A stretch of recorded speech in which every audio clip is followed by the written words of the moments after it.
एक बदबख्त खामन ने अपनी बीवी को जान से मार दिया। मैंने इनकी एक काम वाली थी, उनका मैंने इंटरव्यू किया। उस बच्ची ने हमें बताया जी कि इनकी आपस में लड़ाई हो रही थी। इसकी डिमांड थी कोई तकरीबन 3-1 करोड़ की।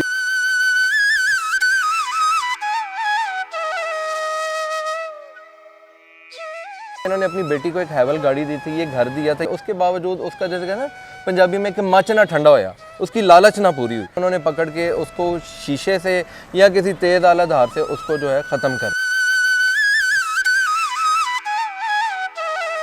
वजह ये थी कि जनाब वो अपने घर वालों से पैसा नहीं लेके आ रही थी। इस चीज़ के बारे में इनके वालिदैन को भी इल्म था।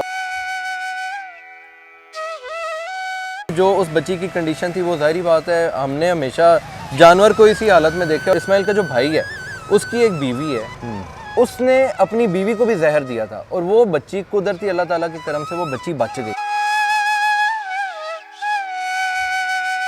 ये लड़का तकरीबन आज से कुछ 6 से 7 माह पहले ना ये के नशे पे लग गया। ये दुकान के अंदर भी जो उनसे आते थे ना कारोबारी लोग, ऐसे लेन देन के मामले में या कोई ग्राहक आता था, ये उनके साथ भी लड़ पड़ता था।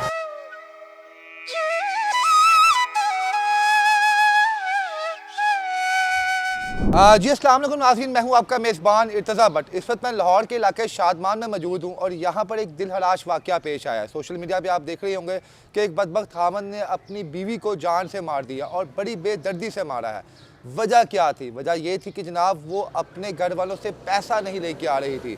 जी बिल्कुल, मेरे अकब में जो आपको घर नज़र आ रहा है ये उसी बदबख्त शख्स का घर है जिसका नाम इस्माइल है और ये घर बाकायदा तौर पे इसे ससुराल की जानिब से मिला था और कहा यह भी जा रहा है कि कमो बेश 150 तोला सोना जो है इसने जहेज़ में जो है इसने जहेज़ में वसूल किया था अपनी सास और अपने ससुर से, और अब भी करोड़ों का मामला है। ये वाक़या कैसे पेश आया और किस तरह उस बदबख्त खामद ने अपने बच्चों के सामने अपनी बीवी को जान से मार दिया, ये तमाम तफसीलात सुबह सादिक से पूछते हैं जो यहाँ पर आए और सबसे पहले इनकी फैमिली से बातचीत हुई। इस कहानी का आगाज़ कैसे हुआ आइए इनसे पूछते हैं। अस्सलाम वालेकुम। वालेकुम अस्सलाम। अच्छा भट्ट साहब, ये पीर की रात का वाक़या है और कहा यह जाता है कि ये मियाँ बीवी की आपस में चपकलिश चलती रहती थी, ठीक है। और इस चीज़ के बारे में इनके वालिदैन को भी इल्म था और 8 से 12 साल पहले इस बच्ची की शादी हुई थी। वालिद इनके वालिद का नाम है शेख महफूज, ठीक जो है, लड़की के वालिद हैं, जो लड़की के वालिद हैं, ठीक है। शेख महफूज साहब की 4 बेटियां और 1 बेटा है। जो बेटा वो स्पेशल चाइल्ड है, ठीक है। ये गालिबन 3 या 4 नंबर की बेटी है और जैसे हर वालिद की ख्वाब होता है, ख्वाहिश होती है कि मैं अपनी बेटी को अच्छे से अच्छा ज़्यादा से ज़्यादा दूँ। बिल्कुल इन्होंने भी उसी तरह से। ये लव मैरिज थी शादी? नहीं, अरेंज मैरिज थी। उन्होंने अपनी बहन के घर अपनी बेटी को ब्याया, यानी कि सगा फुप्पो के घर शादी हुई थी। फुप्पो के घर बेटी है जी। ये सबसे बड़ी बदबख्ती है और आज वही फुप्पो इस वक्त नामजद है इस बहन के अंदर, बिल्कुल अपनी भतीजी के अंदर, ठीक है। अच्छा भट्ट साहब, उसके बाद होता यूँ है कि इनकी लड़ाई झगड़ा चलता रहता है। बाप की कोशिश यही होती है मैं कुछ दे के। लड़ाई झगड़ा किस वजह से हुआ यार देखें, ये लड़का ना 8 से मुझे जब कल मैं यहाँ आया हूँ ना और बहुत सारे लोगों से मेरी गुफ्तगू हुई, कुछ लोगों ने उसमें अपना बयान हमें रिकॉर्ड भी करवाया और कुछ ने हमें बिहाइंड द कैमरा बताया। उन्होंने कहा जी कि ये लड़का तकरीबन आज से कुछ 6 से 7 माह पहले ना ये के नशे पे लग गया था, ठीक है। इस पे नशे पे जब से ये लगा तो ये अपनी दुकान के अंदर भी जो उनसे आते थे ना कारोबारी लोग, ऐसे लेन देन के मामले में या कोई ग्राहक आता था, ये उनके साथ भी लड़ पड़ता था, ठीक है। ये मेंटली इतना ज़्यादा खुशक हो गया हुआ था दूसरे लफ्ज़ों में, ठीक है। उसके बाद भट्ट साहब बात यहाँ पे ये है कि भाई जब इनके वालिद ने इसने अपने ससुर से कोई ना कोई इसकी डिमांड चलती रहती है और वो पैसे दे ही रखते। क्यों? ज़ाहिरी बात है, उन्होंने कमाई अपनी बच्चियों के लिए तो वो अपनी बच्चियों को देंगे ना। अच्छा, अब यहाँ पे गलती इस चीज़ को हम कहेंगे कि आपको जब पता है कि एक शख्स टेढ़ी हड्डी का है या टेढ़ी दुम का, उसको आप क्यों पैसे से दुबई जा रहे हैं कि वो सीधी हो जाएगी। भाई आपको समझ आता है, आप उसे दें, नहीं देना तो जो आप अपनी बेटी को दे रहे हैं भाई उसे अच्छा अलहदा करवा, बात खत्म करें आप। अच्छा सादिक साहब, उस रात क्या हुआ था जिस रात उसने किस तरह किया उसका? मैंने इनकी एक काम वाली थी, उनका मैंने इंटरव्यू किया। उन्होंने बताया कि ये बाची बहुत अच्छी थी और बड़ी खुश अखलाक और बड़ी गरीब परवर थी, ठीक है। उसने कहा जी कि मुझे उस बाजी ने कहा कि तुमने मतलब कहती मैंने उनके पास कुछ दिन पहले एक बच्ची रखवाई थी काम के लिए। वो कहती है बच्ची को भी, उस बच्ची ने हमें बताया जी कि इनकी आपस में लड़ाई हो रही थी। लड़ाई इनकी 2-3 दिन से चलती आ रही थी। इसकी बच्चियों ने कहा था कि मैंने अपनी नानी के घर जाना है या खाला के घर जाना है, कुछ ऐसा था, ठीक है। इस्माइल की बेटियों ने कहा, बेटी ने कहा, उसने कहा जी जाओ, तो आओगी तो फिर मैं तुम्हें बताऊंगा, ठीक है। बहरहाल वो बच्चे आए हैं नहीं आए, अभी ये बहस एक अलहदा साइड है, ठीक है। इस्माइल की उस रात अपनी बीवी के साथ कहा यह जाता है कि जनाब उनकी लड़ाई होने के बाद उसने उसको लड़ाई किस मौजू पे हुई? बट साहब देखें, कुछ लोग ये भी कह रहे हैं कि पैसों का मामला था। बट साहब मैं वही आपको बता रहा हूँ ना कि इसकी डिमांड थी कोई तकरीबन कोई 3-1 करोड़ की। वालिद ने अपने, यानी जो लड़की का वालिद था, उसने 1 करोड़ रुपया अपने जो है मुलाजिम के हाथ इसकी दुकान पे भेजा कैश, ठीक है। अब उसके बावजूद सुनने में आता था कि इन्होंने अपनी बेटी को एक हैवल गाड़ी दी थी, ये घर दिया था। ये घर वो है जो जिसका मालिक होता था कभी इस्माइल का बाप, उन्होंने उसके यानी अपने साले से घर लेके अपने बेटी को दे दिया कि भाई ये तुम्हारा घर है, अब तुमने यहाँ पे रहना, ठीक हो गया, ठीक है। उन्होंने अपनी बेटी को हैवल गाड़ी दी हुई थी, उसकी कोशिश ये थी कि जनाब ये गाड़ी मैं बेच दूँ। अब आप देख लें हैवल कितने की होगी, करोड़ सवा करोड़ की। उसने वो करोड़ रुपया भी कैश भेज दिया। उसके बावजूद उसका जैसे कहना पंजाबी में कि मच ना ठंडा होया, उसकी लालच ना पूरी हुई। उसकी फिर किसी ना किसी बात से बहस तकरार होती रही।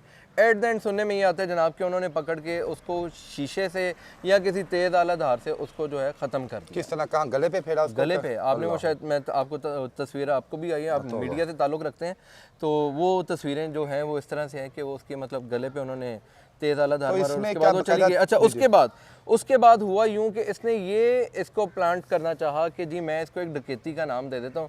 उसने जेवर कपड़ा जो भी था उसको ज़रा साइड में किया और उसके बाद उसने अपने ससुर को फ़ोन किया। कहा यह जाता है, जिस शख्स का मैंने इंटरव्यू लिया उन्होंने कहा जी कि मैं यहाँ पे पहला बंदा था जो आया था, मैंने देखा बच्ची की जो कंडीशन थी वो बिल्कुल नाकाबिले आप कह लें बयान है कि कोई भी शख्स नहीं देख सकता। ग्राउंड फ्लोर में सब कुछ हुआ है? ऊपर छत, फर्स्ट फ्लोर पे हुआ, ठीक है।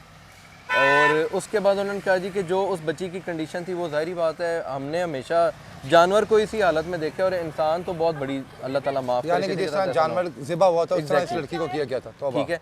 उसके बाद कहते जी उसने उसके बाप को कहा जी कि ये डकैती हुई है। बाप ने देखते साथ कह दिया कि भाई ये जो है ना इसने कुछ किया है। बाप ने शायद पुलिस को बुलाया, पुलिस आई है मौके पे, पुलिस ने आके आपको पता है अपने शवाहिद इकट्ठे किए तो उन्होंने देखा कि रात के किसी भी पहर में कोई घर के अंदर नहीं आया, ना अंदर से कोई बाहर गया, ठीक है। तो इसका मतलब ये है कि ये शख्स है। उसके बाद जनाब वो तमाम तर वही तफसीलें हैं जो आपके पास हैं।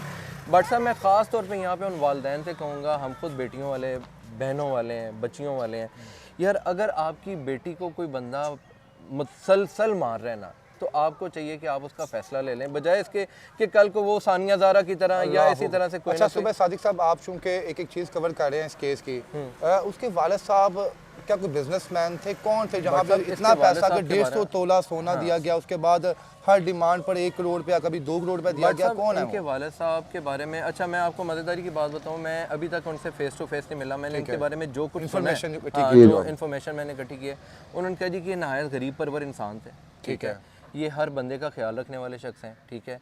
इनका कोई गालिबन स्टोर्स हैं, डिफेंस में भी हैं और दूसरी तीसरी जगहों पे भी हैं, ठीक है। इन्होंने अपनी बेटी के अच्छे ज़रिए के लिए कि उसके पास एक अच्छी सोर्स ऑफ इनकम आ जाए, उन्होंने उसको वेल सेटल्ड आ गया, हाँ जी, ठीक है। उन्होंने अपनी बेटी के लिए कमर्शियल जो शॉप भी, घर भी, ये भी, मतलब हर वो आसाइश नहीं दे सका तो बेचारा है कि अपनी बेटी को मुकद्दर नहीं दे सका। क्या तासुर था जब उन्होंने अपनी माँ को इस हाल में देखा? बट सब इस बारे में मैं आपको हवालात में है, माँ दुनिया में नहीं है। हाँ अच्छा, अब इस बारे में जो है अभी तक मुझे पास इसकी ये तफसील है कि बच्चे जो थे ज़ाहिरी बात अपनी नानी के पास हैं, ठीक है।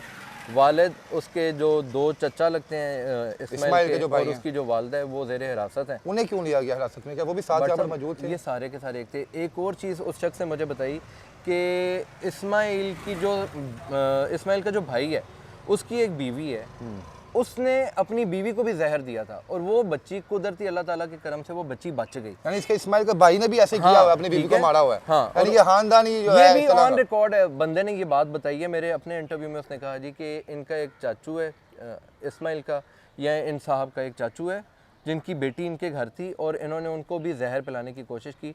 बच्ची ने जहर पिया भी था मगर वो बच गई है। अब आप ये देखें कि ये किस किस्म के खन्नास सिर्फ इंसान होंगे कि जो किसी की बच्ची को बच्ची नहीं समझते यार, या इन्होंने ये समझा कि हमने बेटे पैदा किए तो हम बस लोगों से पैसे बटोरेंगे।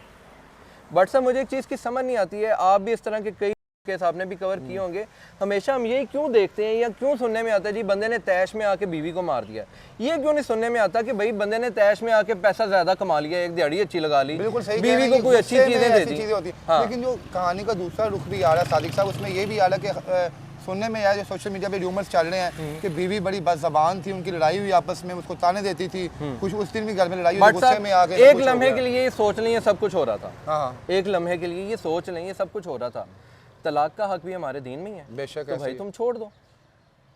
अगर तुम में इतनी गैरत है, तुम उसके बाप के दिए हुए घर में रह रहे हो, उसके बाप के दिए हुए पैसे पे तुम अकड़ रहे हो, उसके बाप की दी हुई गाड़ी पे चल रहे हो, मोहल्लेदार तो फिर क्या तुम्हें कहते किस हैं चीज़ का इस्माइल मसला के है? बारे में, उनका क्या कुछ कहना है? मोहल्लेदारों में ज़्यादातर लोग ये हैं कि वो हर बंदा कहता है कि यार कन्नी कितने हैं, हम किसी से क्या बात करें। मगर जो मेजोरिटी कल जितने लोगों से हम मिले उन सब ने क्या कि यार ये लड़के का जो बिहेवियर था ना, तकरीबन पिछले 6 से 7 माह से ये इसी तरह से था, हर किसी ये वट्टा था दूसरे लफ्जों में। और आप उसकी शक्ल देखें यार, वो कितनी मासूम शक्ल का और कितना जल्लाद सिर्फ इंसान निकला है। शक्ल से मासूम और उससे जल्लाद बिल्कुल था। ऐसे। जी नाज़रीन, ये पूरी कहानी हमने आपके सामने रखी है कि किस तरह उस मासूम लड़की के साथ ये किया गया और बाद में डकैती का रंग दिया गया।